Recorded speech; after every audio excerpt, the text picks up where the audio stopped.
All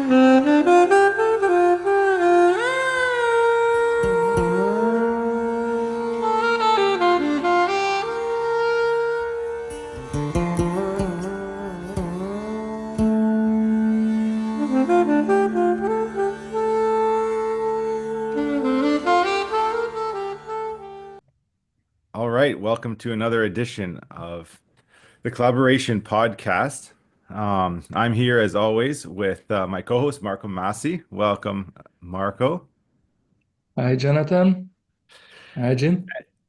And I'll introduce our guest in a second, but we are the members of the Sri Aurobindo Association of America, which is an organization that produces the Collaboration Journal. And the Collaboration, now in its 50th year of publication, is a journal dedicated to the evolutionary vision of Sri Aurobindo and the Mother. Collaboration examines the theory and practice of integral yoga, the place of humankind in the universe, and themes such as consciousness, emergence, and transformation. Articles, essays, poetry, and images explore the human impulse towards perfection and speculate on future possibilities as we move forward in a rapidly changing world. And so I would like to introduce our guest today, Jim Ryan. Thanks for being with us, Jim. Yeah, so I am professor emeritus at the California Institute of Integral Studies, where I taught in the basically Asian and Comparative Studies program for, I guess, 37 years, Sanskrit and Indian philosophy. Mhm. So Marco had a question, I think, and he was asking me, how did I get into all of this? I think he was saying it. Yeah, Marco, if you want to rephrase it. Uh, and so this is the thing. So how do I get to Sanskrit and consciousness? Well, of course, I've taught Sanskrit for 37 years and know a bit. As everyone knows, Sanskrit is an ocean, and all that anyone can do is maybe get their little pond of Sanskrit under control. And what any individual knows, some great pundits might have large lakes, but not myself, I don't think. But anyway, um, so I was there were two people at the California Institute of Integral Studies, Daniel Alford and Matt Bronson. These people were anthropologists and students of a guy who's quite famous, George Lakoff, at the University of California, Berkeley. He's written many books. He has innovative books about, for instance, political language, and he's written books about politics and other things, and is in these fields. Of course, Bronson and Alford were too radical for the Berkeley department, and eventually neither of them finished their PhDs. They went off and became entrepreneurs in the computer industry for a while, but they taught at the Institute of Integral Studies in San Francisco. And at that time, we were on Haight Street, and they were teaching a course called Language and Consciousness. And they were reviving the theories of Sapir and Whorf, Sapir. Edward Sapir and Benjamin Whorf were two collaborators.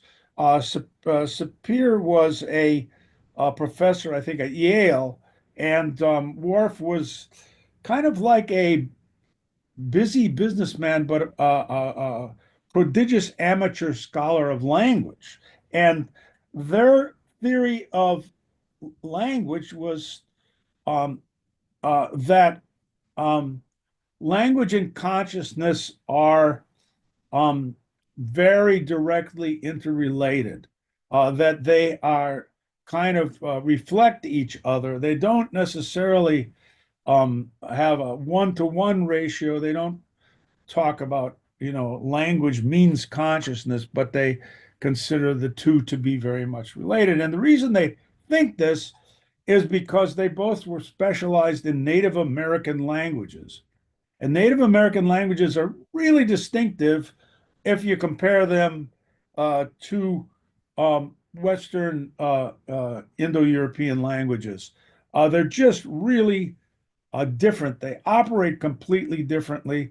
And what Sapir and Whorf recognized in these languages was a particular kind of consciousness or way of thinking that was embedded in the Native American languages in essentially right in their grammars, if you want to put it that way, that was really quite um, different and unique. And I attended a couple of their classes at that time in the late 80s and then early 90s. Their class was the most popular class at the California Institute of Integral Studies. People from all programs took it. They'd get 60, 80, 100 students in their classes because what they were talking about was so unique. Um, so uh, I'll get to some of what they talked about linguistically about the Native American languages, but I'm giving the history of how I got into this all. But I was talking to them in the hallways from time to time. I took their class, or at least sat in on it, and I said, "Well, gee, many of the things that you're talking about Native American languages also apply to Sanskrit and the way that Sanskrit is constructed and used." And so what they did was they invited me to a conference in California near San Francisco.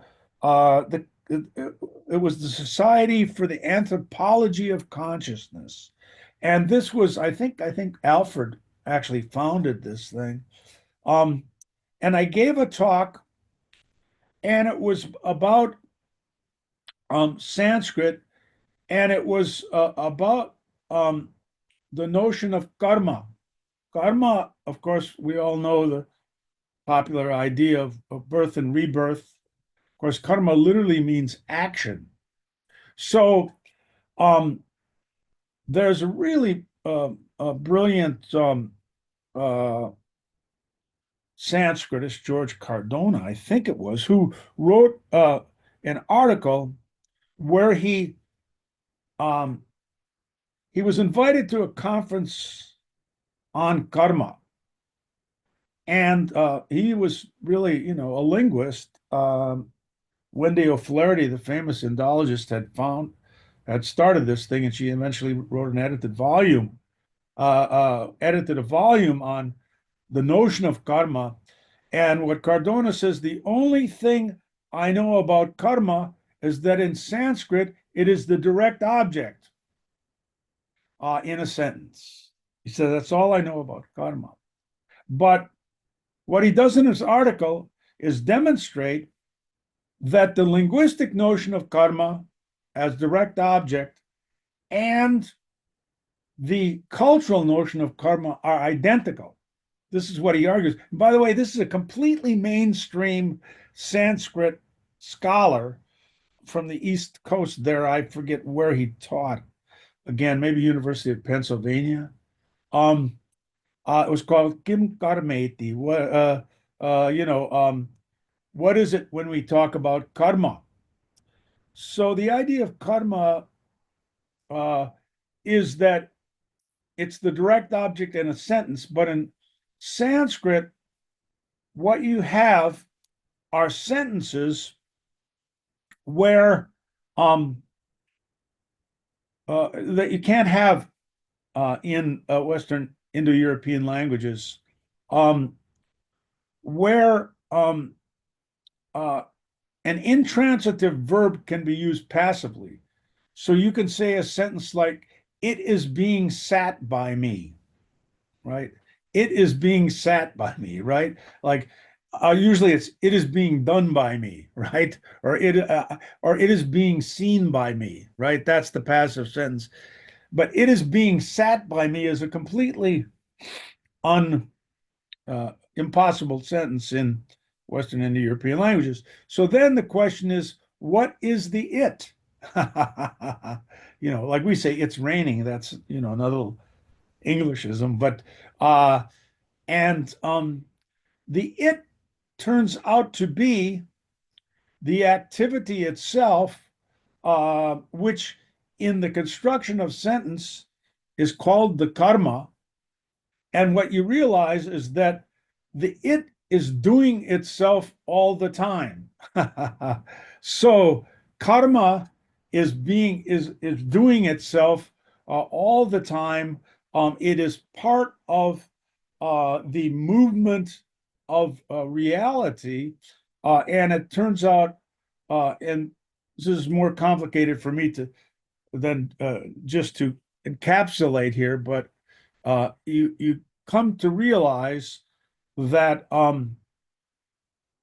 that activity itself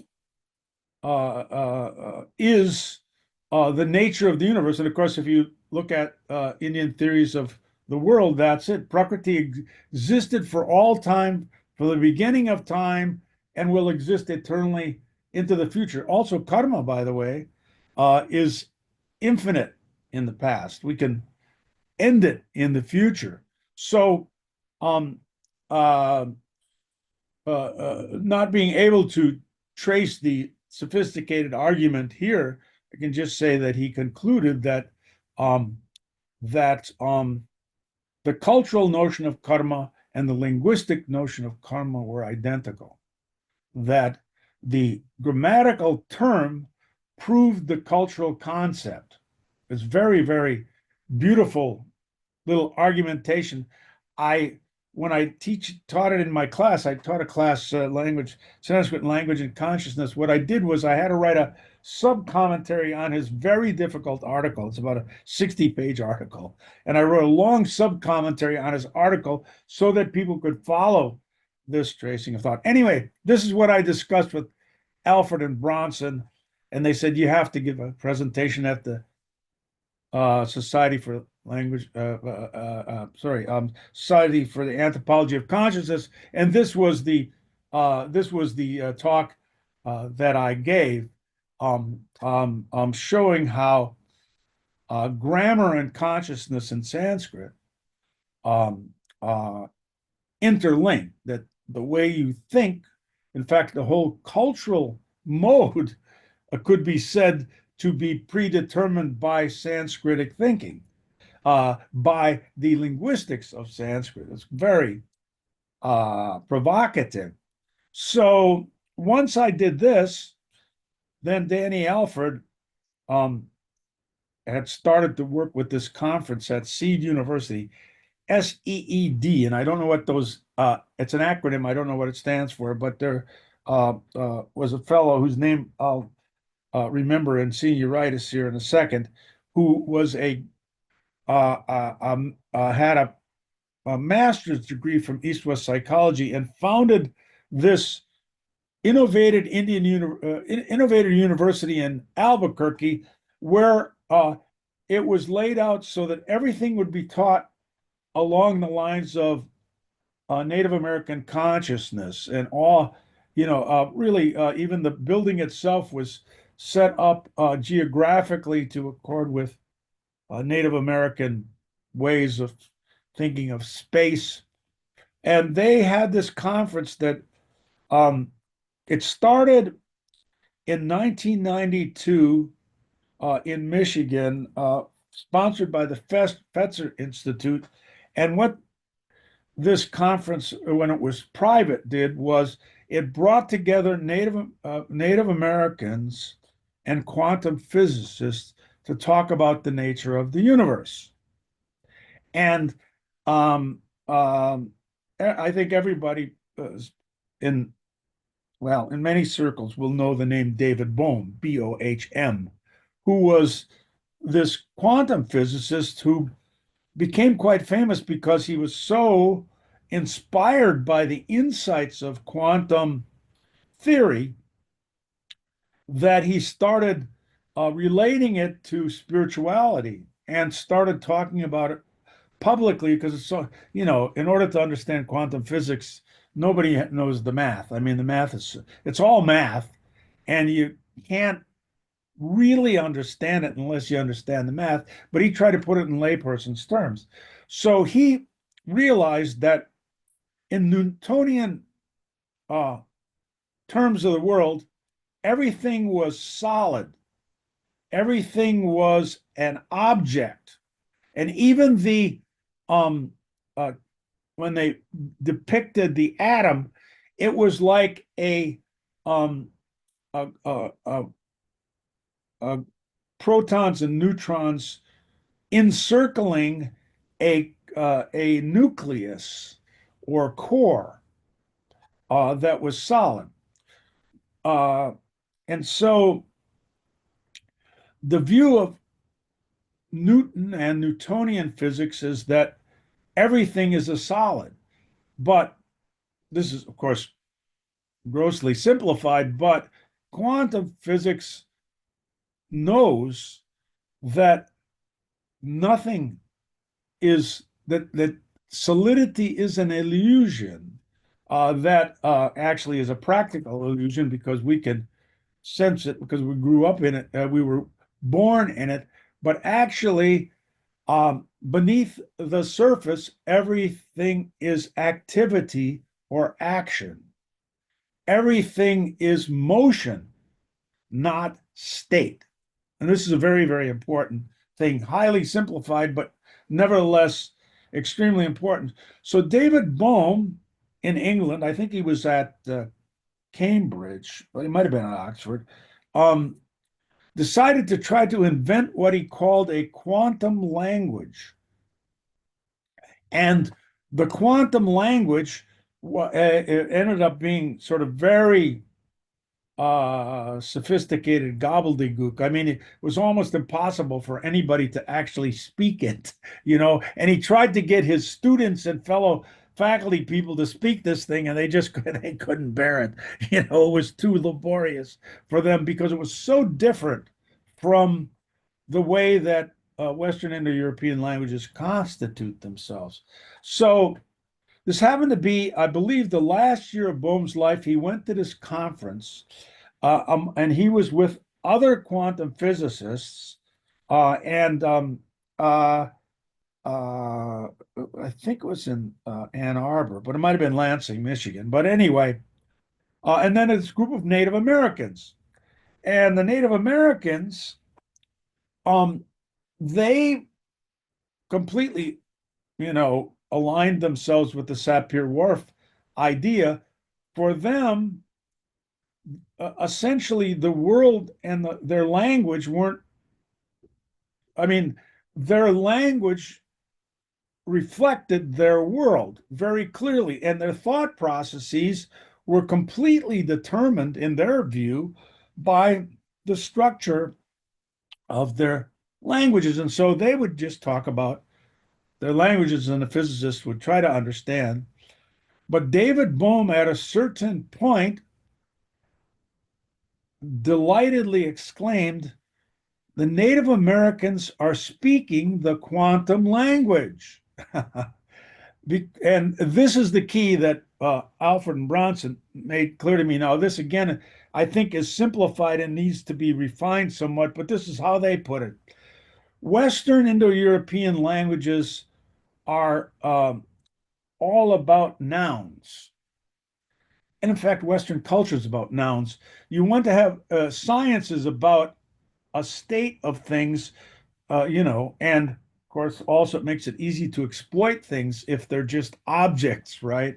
And not anything else. But the Native Americans, um, in general, Native American languages are not noun oriented. They are verb oriented or process oriented. So they are, so there is a fluidity of thought to their way of thinking that is just not possible if your mind is conditioned by Western Indo-European languages. You think of states and objects. The example that they gave, I thought, was very evocative. Um, you have a typical American mother with her daughter there, and there's a game of soccer, we call it in this country, of course, football, maybe even in Canada, I don't know, but soccer. And the mother says to the child, ball, ball. The Native American mother says to her child, bouncing.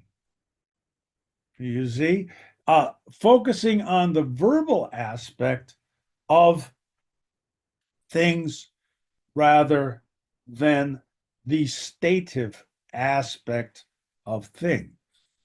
And when uh, so David Bohm had the most delighted time of his entire life in his last year of his life.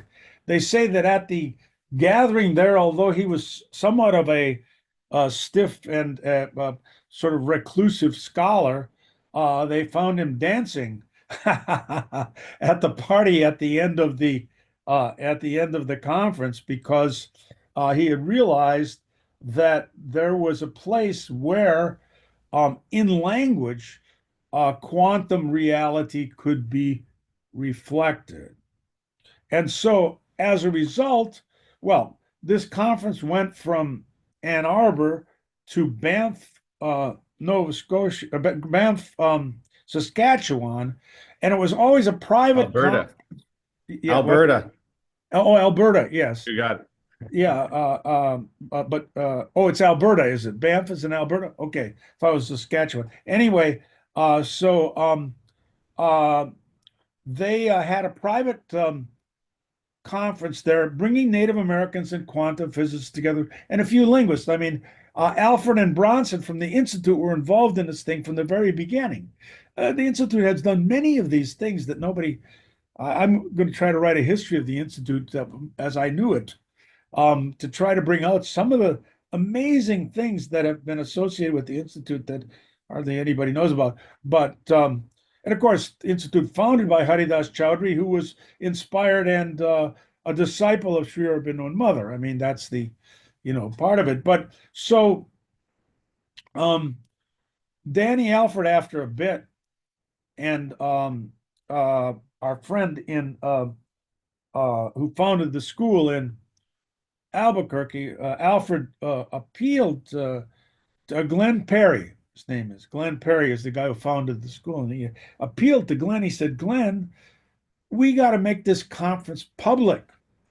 We don't want to have just this insider group talking to. It's too great a thing. Let's have it made public, and we'll have the conference people, the Native Americans and the quantum physicists, sit in the inner circle." And they, in fact, created a Blackfoot style circle to sit around with an opening at one end. And then the people sat around, the other conference members sat around the outer part and were audience to this extraordinary discussion. And when the presenters presented, they they presented with a talking stick. They always took the Native American talking stick. So anyway, this is how I got involved in this language and consciousness thing, because Alfred felt that my talk on the nature of karma and Sanskrit grammar fit in very neatly with what they were saying at this, what the Native Americans were saying at this conference. And so he invited me down there to represent Sanskrit. And part of the reason is that Sanskrit, um, in about the 5th century, well, about 500 BCE, the grammarians decided that the verb was central in Sanskrit, and not the noun, even though there's a wide proliferation of nouns in Sanskrit, proliferation of verbs too. But they decided that everything really was a reflection of process or activity, and that the nominal was a marker for the verbal. Now, it's not quite as fluid as in the Native American context, because they really had the processual nature of things in mind everywhere. And so uh, they didn't think in terms of things. Well, also, of course, they believed uh, probably in part because of the way that they constructed things in language, that because everything was moving, that everything was alive. That doesn't apply in Sanskrit, but uh, what it means is that there is no such thing as um, an object in that sense, except Mm. for conventional ways of thinking, um, uh, and their habit, therefore, and I got this via Dan Alford was initiated by I think Algonquin Indians. Anyway, he spent 7 years amongst the Lakotas in North or South Dakota. And he's a brilliant linguist, and he said in 7 years he couldn't get anywhere near becoming a speaker of the language. Because if Yeah, he, in fact, because th yes, go th ahead. th th this is a question that I had, it came up to me. Yes, Because there are so many Native American languages. yes. And my question is, would you suggest some specific Native American language where one can further study this process-based understanding of reality in form of a language? Which is there some specific Native American language, or one cannot Well, pinpoint it? I can't give you that, and there are a little bit of variations from different um, speakers. But what I can tell you is when I went to this conference, it was about 15 Native Americans. Mostly they were high level people, and I think probably medicine people. Some of the people there had incredible um, occult power. I mean, you could feel it, was palpable. Um, but they were all in agreement on this issue.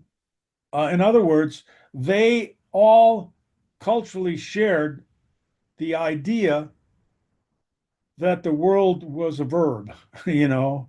I mean, they just all shared this, and there was unanimity. That was the gathering of the tribes, and very, very interesting. Oh, my goodness, did I get an education there um, uh, from these people? They were just the most astonishing um, people, because they were people who grew up in modernity, and all of them were fluent speakers of English, but they had grown up very deeply schooled in the native ways. They had not broken the lineages and their connection to their culture, but they were um, all in agreement about this issue. Uh, it seemed that there was no Native American group, and these involved quite different groups of languages, going from the Navajos to the Algonquins. They all were in agreement on that issue. Yeah, so um, I think it was and also when they spoke at the conference, they tended to um, constantly refer back to their language and said, in my language, this is how we say it or see it. There is a fellow by the name of Joseph Rael, Rael, who has published a number of books. He was one of the notables at the conference, who is Picaris and Picaris Pueblo, I think is he's got a mixed background, but it's Pueblo Indian background. And You might find in one of his books more about this language material. I've read a couple of these things. There's no neat thing. The only way you'd get it is at the conference. It was not written down so much. Danny Alfred unfortunately died in his mid-50s from a brain tumor, and he would have written about this, I think, quite eloquently, but there just are a few old frozen website pieces that he's got that you can read. But there's nobody who has laid it out. There is I can, if I can turn around, um, there is a version of a publication revision. You've probably heard of it. This is winter 2004, and it's called The Language of Spirituality. I have a short article on it. That was the beginnings of my exploration into language and consciousness in terms of Sanskrit. And there are a few other articles about the conference and about this unique linguistic thing. So, how do we connect it? Let's see what time we have. Okay, it's toward the, how do we connect it to Sanskrit? Well, in the article, I make clear, I talk about the lexicons that were created, these vast lexicons that were created BCE.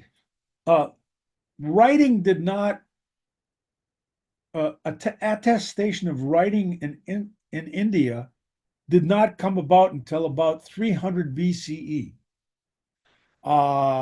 Very late in cultural terms. But for the Indians, it didn't matter much because they memorized everything, and all of the texts were memorized.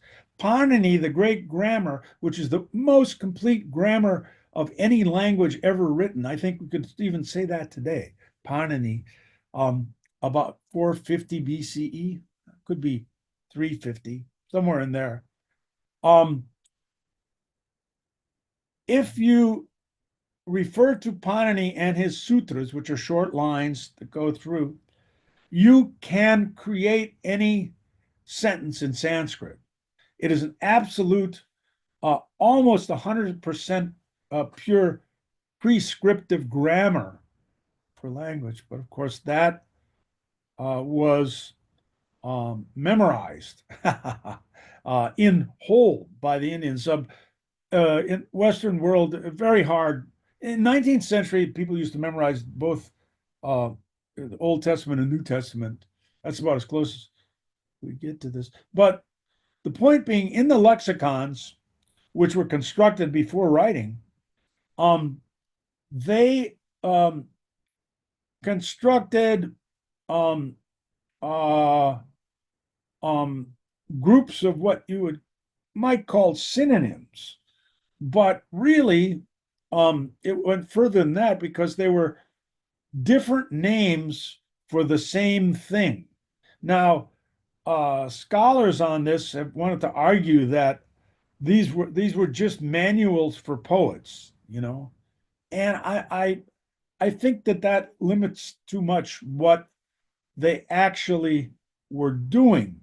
But my article really is about um, Sanskrit and its verbality and its construction of nouns, because the verb is primary, then comes the noun.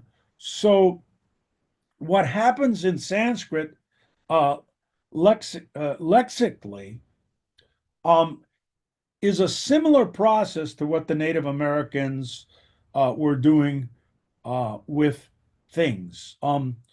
I think Alfred mentioned his guru who initiated him in Algonquin tradition, said that people basically felt that if you referred, they did have proscribed names for things like a tree, like a rock, all of these things, and they could revert to those, but they felt rhetorically that if you just did that constantly, it was essentially being stupid because a tree is different in the morning, in the noon, at night. It's different in the summer, in the spring, in the winter. It's different if your clan lives in that woods and has a personal connection to that tree. So any object like that was never the same amongst people or at any given time. I think there's that old saying, you can't step into the same stream twice, because it's always moving like that. And it was like that for the Native American mindset. Well, this is precisely what's reflected in the lexicographic memory of Sanskrit, that no, that any, there isn't such a thing. How did I put it? Nothing is one thing in Sanskrit. Nothing is one thing. It has many. I call the notion, as it's found in Sanskrit, polygonality. Polygon has many sides, and basically there's a polygonic element to any object. It has many sides to it that get reflected in designation. So I have like the words for tree. Vrksha is one word, and it comes from the word vrumsh. Actually, it's incorrect in my article, which means to cut down. It's something that you cut down. Then taru, which means it's tur, which means to cross over or traverse. Maybe it refers to the canopy. Then padapa, I really like that one. Pada is a foot. Pa is a truncated verb which means to drink. That which drinks with its foot, that is a tree. Padapa. Then dru, which means to run or go. And if we go down the list, there are so many ways to describe a tree, but what I liked were the two where in one word for tree is gacha, that which moves. That's all. It refers to the movement of the tree. But also a tree can be agama, that which is not move. And there you have the perfect contradiction, you see. A tree is a mover and not a mover, depending on the angle that you are looking at it, on the focus at the time. And this is very similar. And in fact, when I started giving these synonyms, I remember I did a long list. I think there were about 15 words for cloud in Sanskrit lexicons. And I went through that, and all the Native Americans were nodding because they found it a very familiar thing to do. A cloud is not just a cloud. You see, in most of European languages and in modern languages, there's one word for tree. In English, there's one word for tree as the genus. You don't have any other. Then, you have, because French and Anglo-Saxon fed English, you'll get two things. So you'll have pig and swine, you'll have sea and ocean. There'll be sometimes two words for one thing, but never a proliferation. It's sort of an accident of history in English that there will be, but a one-to-one correspondence is what the European mindset wanted for its own reasons, and we can go into probably theological feeds into this, but there may be Greek thinking that feeds into it as well. But this one-to-one correspondence in the language in nouns and the focus on nouns is really a European feature, and it's a feature of European culture. It is the feature of European culture to objectify what's there. And of course, the feminists really make a big criticism of this because women in the end get objectified also, right? And oppressed. If you make something an object, you make it a potential subject of domination. And in the Native American world, and I'm sure in the ancient Indian world, it was very similar. Um, there was tremendous respect for objects and animals. You know, a in the Native American languages, they call it a tree person. you know. These are personified. A mountain is alive. By the way, in the old Indian mythology, you have this. Himalaya is a sort of patriarch. He's the father of Parvati, right? And he is a living being. And you can see this being reflected. And of course, you have it in folk tales all over the world, but in India, particularly with the Panchatantra, which became Aesop's fables. Remember that those in Aesop's fables, those animals were all living. The fox could speak, the tortoise could speak, they all could speak. They were all persons, just like in the Native American context, where um, uh, all the animals were considered to be people and objects as well, like trees and mountains. Different tribal groupings or different clan groupings might have a little bit difference, but they all were um, similar in this way. Well, the importance for me, and this is something I believe that is one of the great contributions to history of consciousness in Indian culture, that gets missed. And I'm trying to point that out here. But by the way, if you want to take it back to Sri Aurobindo and mother, you realize that the mother is all activity. She's Shakti. She's all activity and energy and all movement. Whereas the transcendent aspect is the only thing that is considered stative, except it's illusion also, because you can flip it around and Shiva becomes Shakti and Shakti becomes Shiva. They You don't want to stereotype this too much, but it does relate to Sri Aurobindo and Mother's view of the world.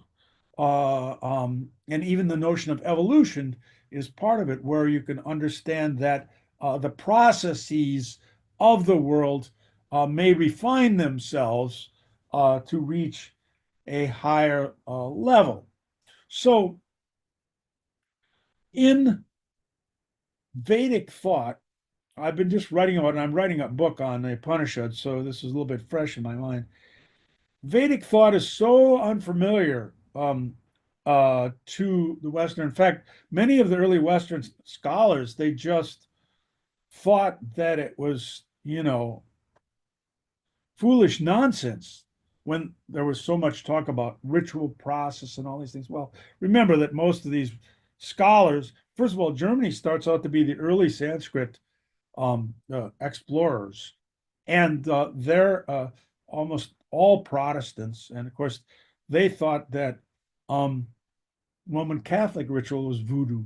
So you can imagine how many of them felt about the ritual. So they didn't focus on the ritual aspect in the early scholarship at all, or they translated things but thought they were just nonsense, and focused on things like the philosophy and the Upanishads as the refined level, you see. But the point is that what was confusing in Vedic thought was central to it. Um, you got what they call the henotheistic idea. Henotheism means that um, at one moment you can call Indra the king of the gods. At the next minute, you can call Varuna the supreme. The next thing you can call Mitra.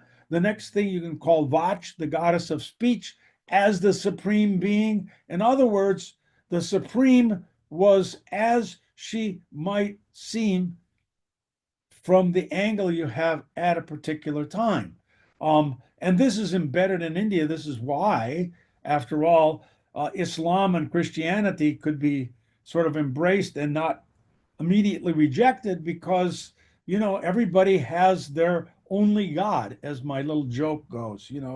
I recite in here, and we're running out of time, but my my imagination of the first Roman Catholic padre to come to, I make it Goa, but of course, the fact is that Saint Thomas was said to have come to India in like the second century Common Era, and the Kerala Christians are traced back almost 1800 years. They came very early.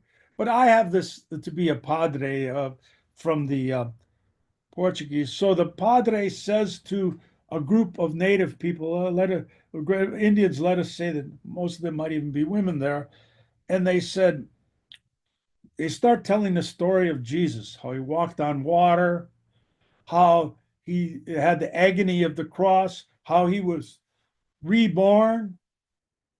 And the Indians, of course, have all these stories they've heard before, you know. And so the father says, you know, this is Jesus. And they said, oh, definitely Jesus is a great God. There's no doubt about it, what you're telling us. We can't deny it. He must be he is the great God. And the father says, but you don't understand. He's the only God. And the Indian response is, oh, yes, oh, yes. There are many only gods.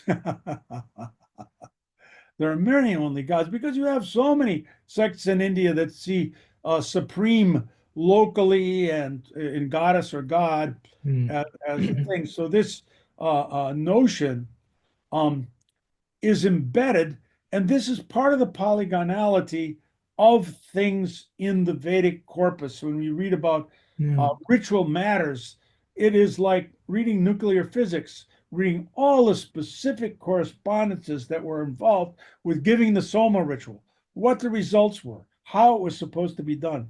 And the great thing about all of this is that there are many kind of statements about the nature of the universe in this ancient Vedic corpus, about which people know so little. Actually, they should know more, but it's jumped over in favor of the Atman and the divinity are one. You know, I mean, they skip over this, but the whole point is that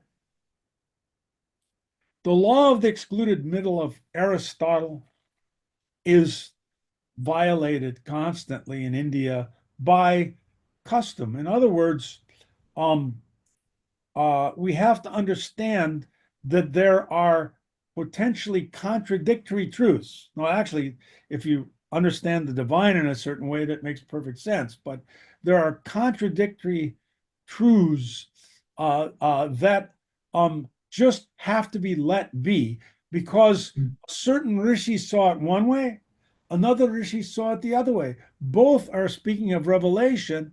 And what are they really talking about? They're really talking about the polygonality of the universe. Yeah. Talking Jim, about, yes, go ahead. may I ask you a question which is related also in some sense to this? But did you perhaps have read a bit about the point of view of Sri Aurobindo about the origin of language, of the Indo-European language, because he has another perspective on Sanskrit, which is not, which does not contradict what you say, Right. but is an interesting, maybe an interesting complement. He was saying that the origin not only of the Sanskrit language, but the Sanskrit language still retains this original core, whereas the other languages have lost this.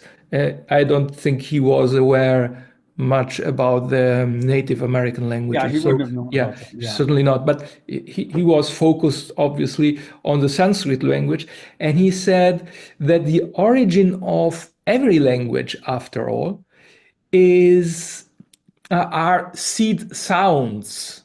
That is, the origin of every word is rooted in seed sounds, root sounds, original sounds that express and leave a sort of mental impression Yes. of what they mean. For example, let me make here, because I see that you mentioned rickshaw. Rickshaw, Yeah. the word for the tree, Yes. from the root vras, It should be Vrumsh. Actually, there should be an M in there. I misedited it. Yeah. cut. Vrumsh, it should be. Yeah. Yeah, because so I'm not a Sanskritist, but I read what Sri Aurobindo said. He says that also the wolf is vrika. I don't know if Oh, yeah. vrika, How the about that? Yeah. wolf. Yeah. Oh, yeah. And he says this word has its root meaning in the sound vrika, which means to tear apart. In fact, you say to cut, yeah, to Yeah. cut, Yeah. tear, divide. Yeah. It And could the very well be. function of the wolf, what the wolf does, is it tears, yeah, it Yeah. tears animals when it, And this is and true. The verbal root of words, or the basic root in general. Sometimes there's more than one verb involved. Um, uh, does in fact feed the meaning of the noun. Of course, the theory about um, the sounds being there, that's the theory of Sanskrit linguistics, that um, is that um, the name for anything is not arbitrary, but reflects the actuality and reality of what is designated. Actually, it could be a secret way of saying, actually, there's a secret verb in there yeah, that yeah. that activates what's going on. In Native American terms, they have different stories about how language originates, but a common one is that the earth spoke to the tribe in origin times and essentially expressed itself to them. And so anything that is linguistic or is a linguistic feature of culture is understood to have come from the Earth Mother herself and given, you see, this is where we get transcendental culture and earth-based cultures, and they have certain distinct features. I'm not sure they contradict. Oh, I wanted to I noticed the time is going up, but I wanted to mention this one little thing that Sri Aurobindo said that relates to a little bit to what I'm saying, is that the totality of reality is found at any node of reality. In other words, uh, there is a that everything that we think of is actually a gateway to the totality, and that must relate in some way to what I was saying. But to just wrap up maybe a little bit is that so nothing in the Sanskrit way of designating is one thing. It's all it's there's always a polygonal presentation of everything. And so as a result, where um, Newtonian physics is frozen solids, and everything is just a thing and an object to manipulated, just like in quantum physics, where we realize that there's a process underlying everything, Sanskrit does the same thing. There's a process underlying everything, which means Vedic thought is about fluidity of mind and consciousness, about the fact that there is a kind of um, a constant process of reality that is there, that is falsified if you objectify it unilaterally. Objectification is needed. Even the Native Americans say, well, sometimes it's convenient to just call the tree by one name, rather than use the other one. But in general, the truth is represented there. And I think I go into the fact that the idea of stereotyping people, of saying this race is this thing and that race is one thing and that gender is one thing, and that one thing. What you do is you objectify human beings and don't realize their polygonality. And I think this is very important for international peace to realize the many sides of people, which, of course, each results in a particular totality. And also, if we de objectify um, earthly reality, we stop we are able to stop the idea that you can just manipulate everything and get the best outcomes. Uh, the idea of uh, the use of things on the earth. The Native Americans had a very clear way of doing this. They had to kill animals to eat, you know, they had to cut down trees, but they did it in a respectful way.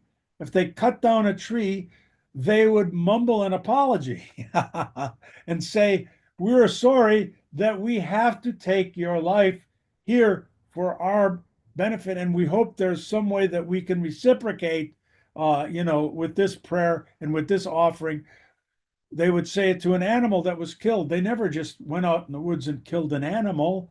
They would say prayers ahead of time to the deer people, and say, Please, please indulge us because we have to live and we need to take from you," and so on. So there is a sense of reciprocation and an interaction, an interpersonal flow between things, which I think is fed, if you will, by Vedic consciousness and by Sanskrit language and consciousness, if we get into that end of the pool. I think what my article uniquely points out, and you don't hear the point of view much, is this idea of fluidity and process as part of Indian consciousness that is not looked at closely, and not and the true power and value of it is missed. I had the good fortune of sitting with Native Americans every year for hours and hours and listening to them talk about the nature of the universe. So it made me understand, as of course the representative of Sanskrit at the conference, uh, the distinct values of the Sanskrit language and notions embedded in Vedic culture that are not highlighted often, and this is what I highlight. So Yeah, thank you so much, Jim, for your contribution to the journal. And just to remind our viewers, we'll put it in the show notes, but your article is in the spring 2024, volume 49, number 1, Language, Intuition, and Consciousness. And you've just really beautifully and very organically unpacked like that your article, which was it's a real gem. And I just think, like we are coming to the end of our time here, but I just think that everything that you've been saying is really, it's just very beautiful in opening to the question of what is an integral consciousness and the yeah. really fundamental role that language and like the relationship between language and consciousness, how we can start to see these two things in from a different kind of a ground, if you will, from what we're kind of habitually used to. And like I, for one, grew up in Canada here and can very strongly resonate with how you describe language in the way that we teach and learn it here. Not only language, but knowledge production, how we produce knowledge, how we understand. You brought up the ethical concerns of why this is important in ethically speaking and how we can learn to build new worlds, but the whole problem of how we see history and the way in which knowledge is produced to represent a state of affairs in the past, how language also we use it to, like you're talking about, to represent the real. It's there, and it cuts that off as an object in which you have then are able to enframe and fill with your own sense of what it is based on a representation of the real. Whereas what you've been speaking about, to me, it really talks about this relationship between, and I think that the one thing I would like to bring in to the conversation a little bit is, how a process-based language is co-creative, and it has right in the kind of the middle or the node is a creative act, I think, in the Mhm. sense that language, this process-based languages, it discloses the real, doesn't represent it. It's a process, Very good. something that is paradoxical to the mind because it's not complete. It's not able to be enframed.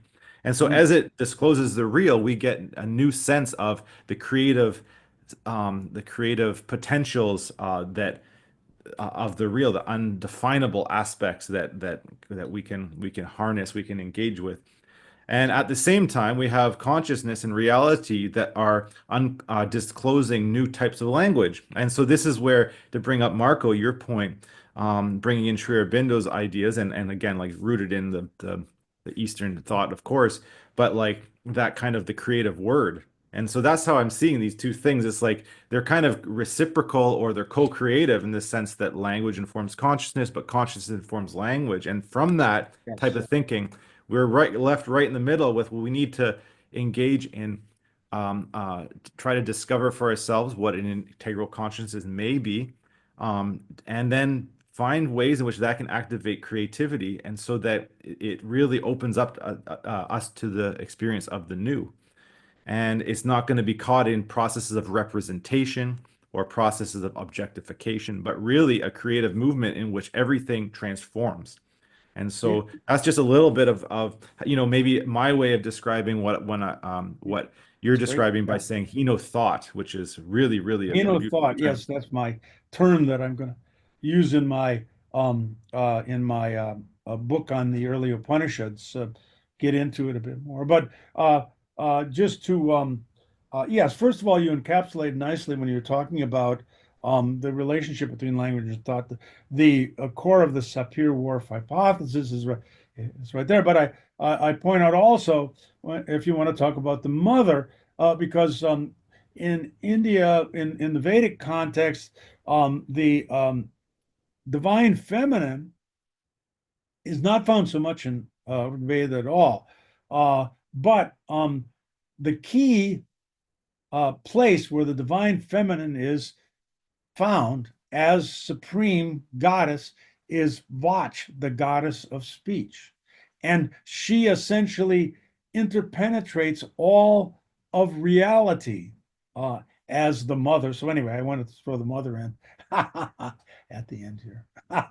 Yeah, beautiful. Thank you. Marco, do you have anything you want to Yeah, finish that's with? also, of course, this brings me back to that article that I had just written, which mm, it is not only about Sri Aurobindo, but also about Abhinavagupta. I don't know if, Yes. yeah, where he has also this theory of language, where he says that every word, everything that we say comes originally from an original sound, or yes, the famous Om Yeah. of the Veda, and which he describes as Vach. Yeah, Yes. oh, and Yes. then there are these four levels of language. Yeah, the level of Vach, then the It's Parava. Pashyantivak, so the Paravach, Yeah. Parava. Pashyantivach,